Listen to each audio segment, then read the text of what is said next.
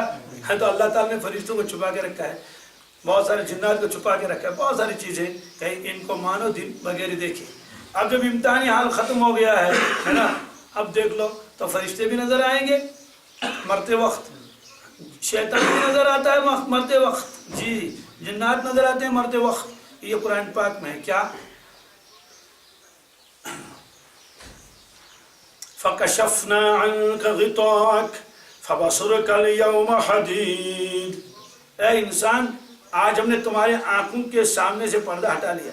معلوم ہوا کہ ہماری نگاہوں کے اوپر ایک پردہ لگا ہوا اللہ تعالیٰ نے رکھا ہے. نگاہوں کے اوپر یہ چیزیں نظر آتی ہیں اور وہ چیزیں نظر نہیں آتی ہیں, اور وہ یوں ہٹا لے گی. اس کا زال چنا تو ترنت اس کا زال چاسن. تو وہ اللہ تعالیٰ فرماتے ہیں فَكَشَفْنَا عَنْكَ غِطَاءَكَ, ہم نے آج تمہاری آنکھ کا جو پردہ اوپر کے لگا ہوا تھا, کوئی مانوی پردہ, ہم نے اس کو ہٹا لیا. فَبَصَرُكَ الْيَوْمَ حَدِيدٌ, دیکھ تمہاری نگاہ کتنی تیز ہو گئی. اب جب نگاہ تیز ہو گئی تو سارے فرشتے نظر آ گئے, ملک الموت نظر آ گیا, عالم برزخ نظر آ گیا, اور نگاہ بہت تیز چلی گئی, عرش تک پہنچ گئی. پہلے کیوں نہیں تھا؟ اللہ تعالیٰ فرماتے ہیں میں نے پہلے اس کی آنکھوں کے سامنے ایک پردہ لگایا تھا. کافروں کو نظر کیوں نہیں آتا تھا؟ اللہ تعالیٰ فرماتے ہیں ختم اللہ علی قلوبہم وعلی سمعہم وعلی ابصارہم غشاوۃ, ان کے نگاہوں کے اوپر ایک پردہ پڑا ہوا ہے, اس لیے وہ رسول اللہ صلی اللہ علیہ وسلم کو پہچانتے ہی نہیں, رسول اللہ صلی اللہ علیہ وسلم کو پہچانتے ہی نہیں, حالانکہ ظاہری اعتبار سے کوئی پردہ نہیں تھا. تو اس طرح سے دنیا میں یہ سارے پردے ہیں, آخرت میں یہ سارے پردے اٹھا دیے جائیں گے. اس لیے جنت میں جب آدمی پہنچ جائے گا تو وہ اللہ رب العزت کو دیکھے گا وہاں.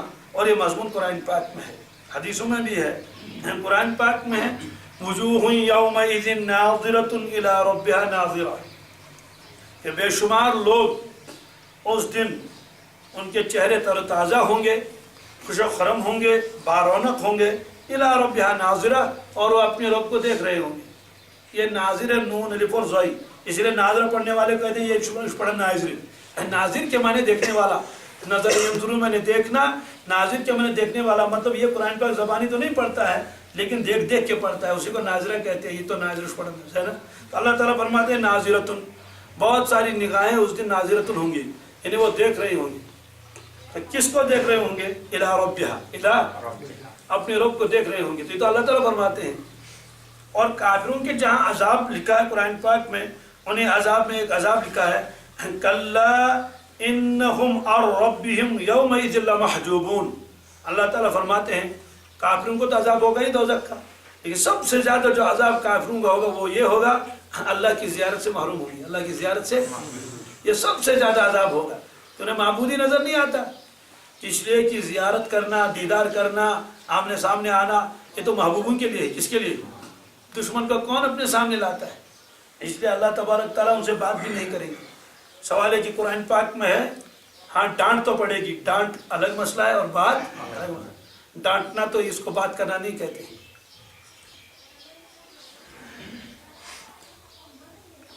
اس لیے قرآن پاک نے فرمایا وَلَا يُكَلِّمُهُمُ اللَّهُ يَوْمَ الْقِيَامَةِ، قیامت کے دن اللہ تبارک تعالیٰ سے کوئی کلام نہیں کرے گی، اور ایمان والوں کے ساتھ سامنے لا کر اللہ تبارک تعالیٰ ان سے باتیں کریں گے، جیسے موسیٰ کلیم اللہ صاحب کے ساتھ باتیں کرتے ہیں اللہ تعالیٰ رب العزت، ایسے اپنے بندوں کے ایمان والوں کے ساتھ اللہ تبارک تعالیٰ ہم کلام ہو جائیں گے، یہ بڑی بڑی نعمتیں ہوں گی۔ ہاں تو اس طرح سے وہاں جا کر اللہ تعالیٰ کو دیکھیں گے۔ حدیث پاک میں ہے اللہ تبارک تعالیٰ فرشتوں کو فرمائیں گے جنتیوں کو جمع کر لو، سارے جنتی جمع ہو جائیں گے ایک جگہ، تو نور کی کرسیاں، نور کی جیسے مہمان بیٹھے رہتے ہیں، نور کی کرسیوں پر خود یہ نورانی ہوں گی، اس کے ابر آئے گا ایک، ابر کے بعد اس میں سے بوندا بوندی ہوگی، یہ روایت میں ہے، تو وہ عطر ہوگی، کیا خود بخود جیسے یہاں بادلوں سے پانی برستا ہے نا، ایسے ان بادلوں سے کیا عطر، وہ یہاں کے بادل نہیں ہوں گے مونسون ہوائیں وغیرہ اٹھ ٹک لائیں نہیں، بس وہ بادل قسم کی ایک چیز ہوگی۔ اس کے بعد ایک آواز آئے گی، اللہ تبارک تعالیٰ فرماتے ہیں کہ اے جنتیوں تمہیں کسی چیز کی ضرورت تو نہیں؟ وہ کہیں گے یا اللہ ہمیں کسی چیز کی ضرورت نہیں، لیکن اس آواز کو سن کر وہ مست ہو جائیں گے۔ اللہ تبارک تعالیٰ پہلے سلام کریں گے، السلام علیکم یا اہل الجنہ، اے جنتیوں سلام ہو تم پر، اور یہ مضمون قرآن پاک میں سلام قولا من رب الرحیم۔ اور اس کے بعد اللہ تبارک تعالیٰ ایک تو قرآن شریف سنائیں گے ان کو جنتیوں کو، اور فرمائیں گے کہ دنیا میں تم لوگ قرآن شریف تلاوت کرتے تھے اور میں سنتا تھا، آج میں قرآن پاک کی تلاوت کر لوں گا، آپ سن لو، وہ منظر بھی عجیب ہوگا۔ اس کے بعد اللہ تعالیٰ فرمائیں تمہیں کسی چیز کی ضرورت تو نہیں؟ وہ کہیں گے اللہ کسی چیز کی ضرورت نہیں۔ عجیب عجیب روایتیں عقل حیران ہو جاتی ہیں کہ جب جنتی جنت کے دروازے پر پہنچے گا تو استقبال کے لیے اس کے پاس گلمان آئیں گے، استقبال کریں گے، اور چلتا رہے گا، مزے سے چلتا رہے گا، کتنی دن اتنا دور چلتا رہے گا، کوئی تھکاوٹ نہیں، 40 سال کے بقدر مسافت پر صرف قالین بچھے ہوئے ہوں گے۔ وہ حیران ہو جائے گا کہ قالین کس کے لیے، صرف آپ کے لیے، کس کے لیے، کیا اکرام اور احترام ہوگا، اللہ اکبر۔ تو بہرحال اس روایت میں ہے کہ اللہ تعالیٰ فرما دیں گے کہ آج ہم آپ کو ایسی ایک نعمت دیں گے جو آج سے پہلے آپ کو نہیں ملی۔ سارے حیران ہو جائیں گے اللہ تعالیٰ کیا دیں گے۔ تو اس موقع پر آپ نے فرمایا فرفع الحجاب، اللہ تبارک تعالیٰ نور کے پردوں کو ہٹا لیں گے اور اللہ تبارک تعالیٰ کی ذات کو لوگ دیکھ لیں گے، اور اللہ کی ذات کو دیکھیں گے، یہی ہے وجوہ یومئذ ناظرۃ الی ربہا، دیکھتے رہیں گے۔ اور کتنے وقت دیکھیں گے؟ حدیث میں آتے ہیں ہزاروں برس گزر جائیں گے، کتنے؟ ان کو یہ بھی یاد نہیں رہے گا ہم کون ہیں، کہاں سے آئے ہیں، کیوں آئے، کچھ نہیں، وہ محو ہو جائیں گے، اس میں اہل عیال سب بھول جائیں گے، ہزاروں برس گزر جائیں گے۔ ایک روایت میں کہ 70,000 برس گزر جائیں گے، کتنے؟ سب بھول جائیں گے، ایسے محو ہو جائیں گے۔ آپ مجھے بتائیے اگر ہم جبریل کو دیکھیں گے، یہاں ہم نے تو جبریل کو دیکھا نہیں ہے، تو بتائیے محو ہو جائیں گے نہیں؟ اگر اللہ کے نبی صلی اللہ علیہ وسلم بالفرض تشریف لائیں تو اس دن کسی کو دکان یاد رہے گی؟ تو سارے کے سارے لوگ تو محو ہو جائیں گے۔ ہاں تو بہرحال اس لیے 70,000 برس، اس کے بعد اب کیسے؟ یہ تو 70 لاکھ برس تک بھی دیکھتے رہیں گے، جب ایک پردہ آ جائے گا، پردے کے اوپر پردے آ جائیں گے، اور اس لیے پھر حجاب آ جائے گا، نورانی حجاب۔ اس کے بعد یہ ہوش میں آئیں گے، بہت وقت ہے، آپ سوچیں گے کہ ہم کون ہیں، ہم کہاں ہیں۔ اس کے بعد عقل واپس آئے گی، کیا آئے گی؟ جو محو ہو گئی تھی نا اس میں، عقل آہستہ آہستہ واپس آئے گی، واپس آئے گی، آج اتنا ریکور کیسے، کیا کیسے واپس آئے گی، واپس آئے گی، وہ حافظہ واپس آئے گا، پھر یاد آئے گا، او یہ تو جنت ہے، ہم تو جنت میں ہیں، ہم تو اللہ رب العزت کے دیدار کر رہے تھے، اب وہ منظر ختم ہو گیا۔ اس کے بعد اب یاد آئے گا، پتہ نہیں کتنا وقت ہو گیا ہے، ہم نے تو یاد بھی نہیں ہمارے گھر والے کس حال میں ہوں گے، حالانکہ ان کو معلوم ہے یہ جنت ہے، کہیں وہ یعنی کہ کسی نے کڈنیپ کیا ہو، کسی نے اور کسی کا، وہ کچھ نہیں، تو جنت ہے نا، جو جہاں جا چاہے، کوئی غم نہیں، ایکسیڈنٹ ہونے کا، بیمار ہونے کا، غائب ہونے کا، ڈوبنے کا، کچھ بھی نہیں۔ اس لیے اب یہ وہاں پہنچیں گے، 70,000 برس ہوئے ہوئے، کتنے؟ تو 70,000 برس کے بعد جو گھر جائے گا تو گھر والے اس سے کہیں گے کہ تم یہاں کہاں تھے اتنی دیر تک، ہمیں انتظار میں یہاں ہم نے رکھا 70,000 برس۔ وہ جب گھر میں پہنچیں گے، اپنے اپنے گھروں میں جائیں گے، اب تو وہاں ان کی وہ حوریں باہر نکلیں گی اور ان کی بیویاں جب جائیں گے دروازے پر پہنچ جائیں گے، اندر داخل ہونا چاہیں گے تو وہ کہیں گے کہ کون صاحب آ گئے؟ وہ کہیں گے میں فلانی ہوں. کہتے ہیں چہرے سے پتہ نہیں چلتا. کہ کیوں؟ کہتے ہیں آج نیا چہرہ ہے. کیا ہے؟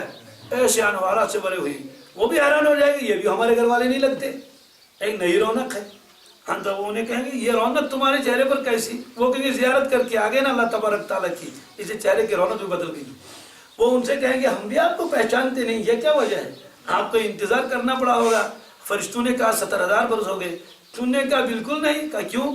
کہتے ہیں آپ کیا کر رہے تھے؟ کہا ہم تو زیارت کر رہے تھے، وہاں سارے مردوں کو جمع کر لیا تھا الگ کو زیارت نہیں، کمبائن زیارت نہیں، الگ الگ ہے. تو ان کی عورتیں کہیں گی اور ان کی حوری کہیں گی کہ آپ وہاں زیارت کر رہے تھے، ہم نے یہی زیارت کری، ہم نے یہی. تو وہاں 70 برس تک رہیں گے یہ یہاں. اس لیے فرماتے ہیں کہ جنت کے اندر بہت سارے جنتی ایسے ہوں گے جن کو روزانہ 2 مرتبہ زیارت ہوگی اللہ رب العزت کی. کتنی؟ جی، صبح اور شام. اور جنت چونکہ بہت سارے ہیں، جنت الفردوس ہے، تو جنتوں میں ایک جنت ایسی ہے وہاں کھانے پینے کا کوئی انتظام نہیں. کیا؟ بالکل نہیں. نہ وہاں شہد ہے، نہ وہاں دودھ ہے، نہ وہاں کیلے ہیں، نہ وہاں سنترے ہیں، نہ وہاں ہورے ہیں، کچھ بھی نہیں. تو اب پھر وہاں ہے کیا؟ وہاں صرف دیدار خداوندی. کس کا؟ اور کوئی چیز نہیں. اس میں ماؤ ہوں گے، چونکہ وہ جنت ہی الگ ہے، وہ نیچے والی جنت ہے. یہ جو کھانے پینے والا مسئلہ ہے نا، یہ تو ہم لوگ ان کے لیے کھاؤ کیلے اور کھاؤ سنترے اور چل دودھ پی لے اور بس یہ، وہ تو محو ہوں گی. کس میں؟ جی، بہت سارے عارفین آئے نا دنیا میں، جی کھانے پینے کی تو شوق ہی نہیں، بس مراد میں ہو گئے چلے گئے. بہت سارے واقعات ہیں. حضرت صابر کلیری رحمۃ اللہ اور حضرت نظام الدین اولیاء رحمۃ اللہ، یہ دونوں پیر بھائی ہیں. کیا ہیں؟ جی. اور ان کے شیخ تھے بلخ کے، نظام الدین بلخی. وہاں سے ایک شخص آیا، اس نے کہا کہ مجھے ہندوستان جانا ہے. ہم نے کہا ٹھیک ہے، وہاں میرے 2 خاص شاگرد ہیں، مرید ہیں، ان کے پاس بھی جانا. انہوں نے کہا ہاں حضرت، اسی لیے تو آیا ہوں تاکہ کچھ خط وغیرہ بھی لے کے دیں گے تاکہ میرا وہاں اکرام احترام بھی ہو جائے. تو نظام الدین پہنچ گئے. تو حضرت نظام الدین رحمۃ اللہ سے ملے اور خط دکھایا پیر کا. اللہ اکبر، تو میرے پیر کا بھیجا ہوا آدمی، بڑا اکرام کیا، احترام کیا، اور وہ اور یہ، اور خانقاہ دیکھی. اللہ اکبر، اتنے لوگ خانقاہ میں اللہ اللہ کر رہے ہیں. ایک محدث نے بیان میں فرمایا کہ مجھے معلوم یہ نہیں ہے کہ کھانا کتنا پکتا تھا، لیکن اتنا تو معلوم ہے کہ روزانہ 40 من نمک خرچ ہوتے تھے. اور جو کچرا وغیرہ اٹھاتے ہیں نا، ان کا پیاز وغیرہ کے چھلکے ولکے جو ادھر ادھر چڑھ دیتے ہیں، کہا اس کے لیے 80 اونٹ آتے تھے. کتنے؟ یعنی چند اونٹ آتے تھے تو 80 مرتبہ ان کو 80 اونٹ کے برابر. یہ تو بڑا اکرام کیا حضرت نے، ان کا بہت اکرام احترام کیا. کئی دن وہاں رہے، کچھ تحفے تحائف بھی دے دیے. اور اس کے بعد گئے دوسرے صاحب کے پاس، حضرت صابر کلی رحمۃ اللہ کے پاس. پہنچیں گے مجذوب قسم کے تھے، اپنے مراد میں بیٹھے ہوئے تھے. تو ان کا خادم آیا، کندھا ہلا کے کہا کہ حضرت کا بلخ سے آیا ہے، بلخ سے آیا ہے تمہارے شیخ کا کوئی مہمان.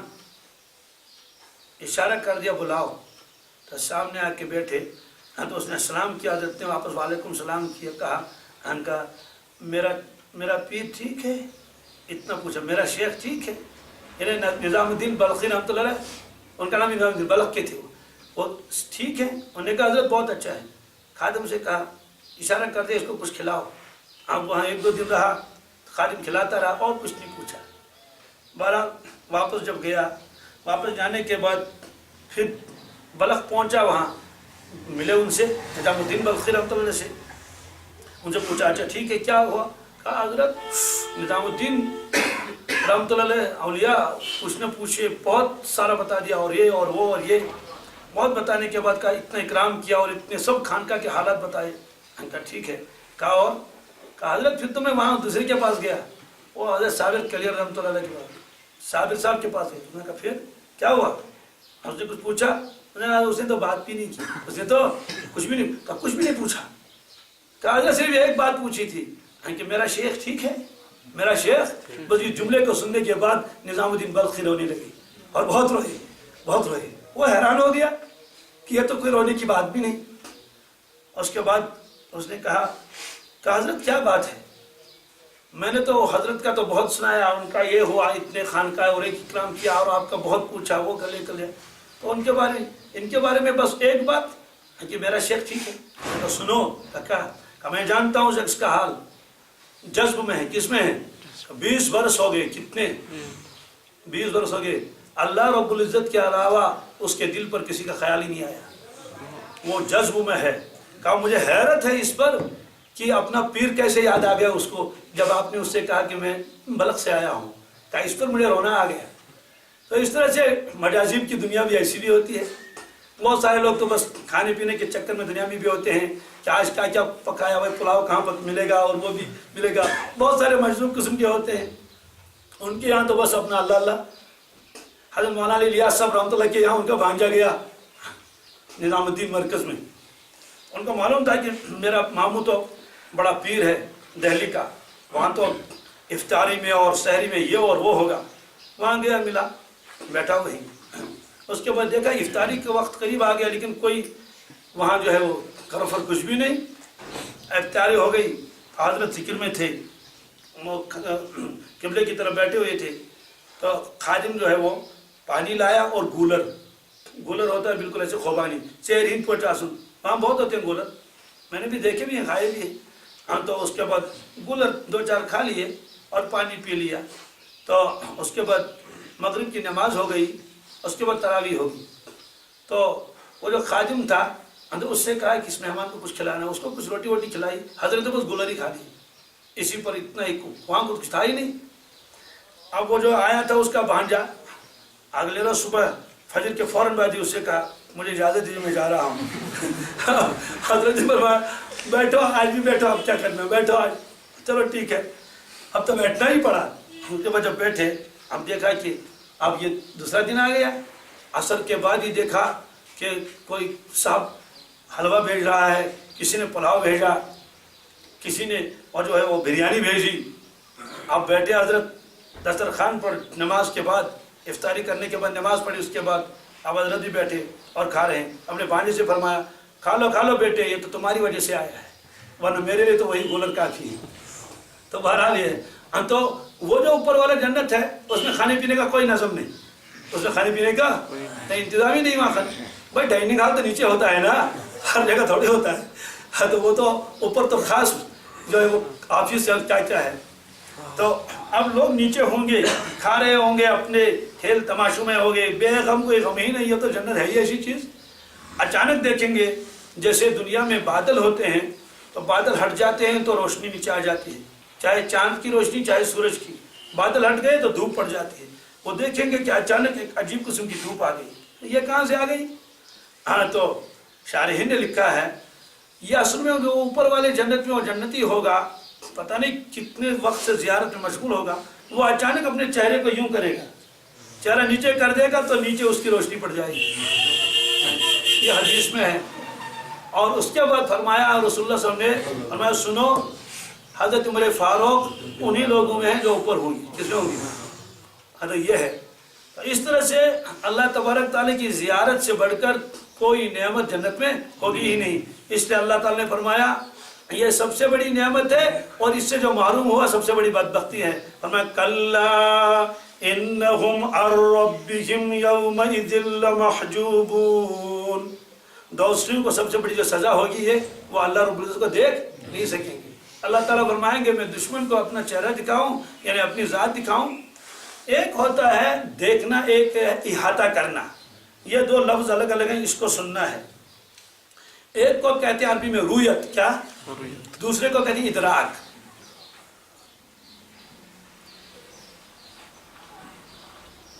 ادراک اور رویت کس سے کہتے ہیں؟ ادراک کے معنی آتے ہیں کسی چیز کو پوری طرح احاطے میں لینا، گھیرے میں لے لینا کہ 1 انچ بھی اس کا باقی نہ رہے. جیسے یہ کتاب میرے سامنے ہے تو میں نے اس کو دیکھ بھی لیا اور احاطہ بھی کر لیا، دیکھ بھی لیا اور احاطہ بھی کر لیا. احاطے کا مطلب یہ ہے کہ جتنی سے حدود ہیں سب کے سب حدود میرے آنکھ میں آ گئی ایسے. تو رویت بھی پائی گئی، ادراک بھی پایا گیا. رویت بھی پائی گئی، ادراک بھی پایا گیا. آپ آسمان کو دیکھیں، کیا رویت تو پائی گئی لیکن ادراک نہیں. کیوں؟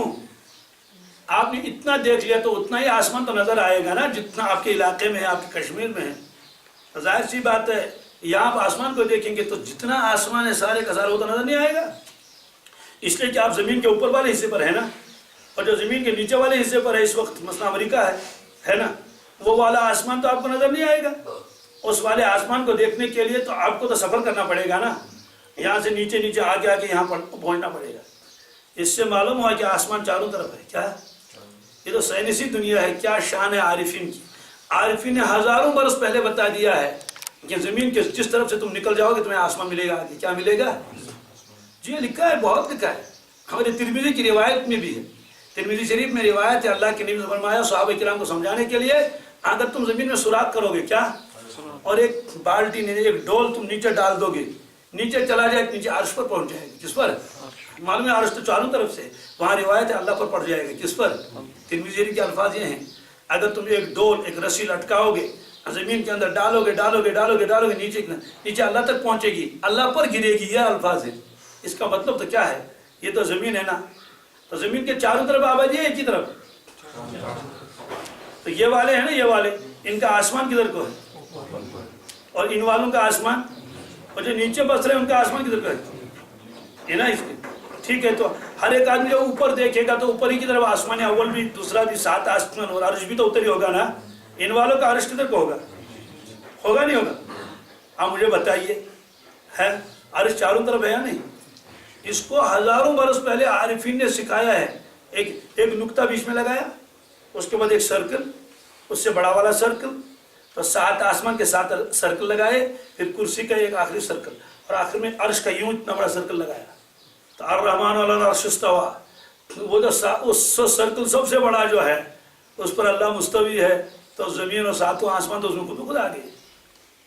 جہالت کی انتہا ہے، صرف سمجھتے ہیں آسمان ادھر کو ہے، آسمان تو ہر طرف کو ہے نا۔ اس طرح سے ایک ہے رویت، ایک ہے ادراک۔ ہم آسمان کو دیکھتے ہیں لیکن آسمان کا احاطہ ہماری نظر نہیں کر سکتی ہے۔ تو اس میں فرمایا کہ لا تدرک الابصار، کہ نگاہیں اللہ تبارک تعالیٰ کو پا نہیں سکیں گی۔ کیا؟ تو دیکھنا الگ ہے اور پانا، وہ تو نہ دنیا میں پا سکیں گے نہ آخرت میں پا سکیں گے، اس لیے کہ انسان محدود ہے اور اللہ کی ذات لامحدود ہے۔ اور ایک حدیث میں ہے، اللہ کے نبی سے فرمایا اگر سارے جنات، سارے انسان، سارے ملائک یہ مل کر آ جائیں سب کے سب ایک صف میں، کس میں؟ ایک ساتھ اللہ کو دیکھیں گے تب بھی ادراک نہیں ہوگا، تب بھی ادراک، اس لیے کہ مخلوق محدود ہے اور خالق لامحدود ہے۔ حضرت شیخ عبدالعزیز دباغ علیہ السلام نے لکھا ہے کہ ہم سب بیٹھے ایک مرتبہ، تو ہم نے سوچا کہ مخلوق کو دیکھیں، کس کو؟ اور باطنی اعتبار سے اللہ تعالیٰ سے کہنے لگے کہ ہمیں اپنا دیدار کرا لیجئے باطنی آنکھوں سے۔ تو حکم ملا کہ پہلے مخلوق کو دیکھو، کس کو؟ تو ایک ایک کر کے ہم نے مخلوق کو دیکھنا شروع کر لیا، چونکہ بہت اونچے درجے کے تھے، اپنے نگاہ میں لائے، ایک نگاہ میں ایسے لائے عالم ارواح کو، ایک نگاہ میں لائے عالم ملکوت کو، ایک نگاہ میں لائے جبروت کو، ایک نگاہ میں لائے عالم انس کو، ہر ایک عالم کو ایک ایک نگاہ میں پورا احاطہ کر لیا۔ پھر حکموان پورے مخلوق کو اپنی نگاہ میں لاؤ، کیا احاطہ کر لو۔ حضرت شیخ نے فرمایا میں نے بہت کوشش کی لیکن میں مخلوق کو اس کو اپنی نگاہ میں لا نہیں سکا۔ تو مجھے حکم ملا مخلوق تمہارے قابو میں نہیں آ رہے، خالق کیسے آئے گا؟ یعنی تم مخلوق کو احاطہ نہیں کر پاؤ گے تو خالق کو کیسے احاطہ کرو گے؟ تو ایک ہے رویت، ایک ہے ادراک، ایک ہے رویت، ایک ہے اس روایت، اس آیت میں یہ نہیں فرمایا تم اللہ کو دیکھ نہیں سکو گے، فرمایا کہ لا تدرک الابصار، نگاہیں اللہ تبارک تعالیٰ کے احاطہ نہیں کر سکتی، اس لیے ادراک کے معنی آتے ہیں احاطہ کر لینا، گھیرے میں لے لینا۔ اور جنت میں بھی ادراک نہیں ہوگا، رویت ہوگی۔ کیا ہوگی؟ رویت ہوگی۔ ہم تو دنیا میں رویت بھی نہیں، ادراک کا تو سوال ہی نہیں، اور آخرت میں رویت ہوگی اور ادراک کا سوال ہی نہیں، اس لیے کہ لامحدود ذات ہے۔ اللہ کے نبی سے فرمایا میں نے نور دیکھا، کس کو؟ ادراک کا تو آپ نے بھی نہیں فرمایا، تو میں نے رویت کا لفظ آیا۔ تو اس طرح سے اب سوال ہے کہ دنیا میں اللہ تعالیٰ کو دیکھ سکیں گے نہیں دیکھ سکیں گے؟ نہیں دیکھ سکیں گے، آنکھوں میں ایسی طاقت نہیں۔ سوال ہے پھر کیوں لوگ کہتے ہیں کہ اللہ کے نبی صلی اللہ علیہ وسلم نے اللہ رب العزت کو دیکھا؟ فرمایا کہاں دیکھا؟ کیا؟ کہتے معراج میں۔ کہتے معراج دنیا میں ہوئی تھی آخرت میں؟ شیخ محی الدین ابن عربی نے فرمایا وہ رویت دنیا کی رویت ہے نہیں، وہ تو آخرت کی رویت ہے۔ کس کی؟ پر اس میں اشکال ہونے کی ضرورت ہی نہیں. سوال یہ ہے کہ وہ رویت یہاں نہیں ہوئی، وہ رویت کہاں ہوئی؟ وہ تو عالم آخرت ہے. تو عالم آخرت میں تو عام مومنین کو بھی رویت ہو جائے گی. تو اگر اللہ کے نبی صلی اللہ علیہ وسلم دیکھ لے تو کیا مشکل ہے؟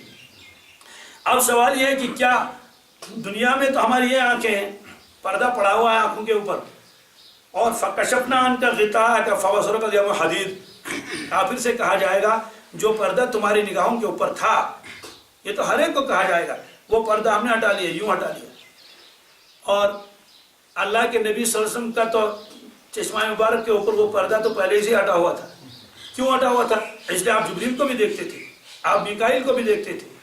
50,000 فرشتے ایک مرتبہ آئے، ایک ساتھ آپ نے 50,000 فرشتوں کو دیکھا. کتنے؟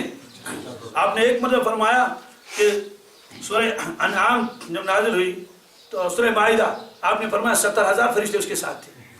ہم تو آپ فرشتوں کو دیکھتے تھے. آپ نے انہی نگاہوں سے تو دوزخ کو دیکھ لیا، جنت کو دیکھ لیا، ورنہ یہ نگاہیں دوزخ کو نہیں دیکھیں گے، آدمی ہارٹ فیل ہو جائے گا.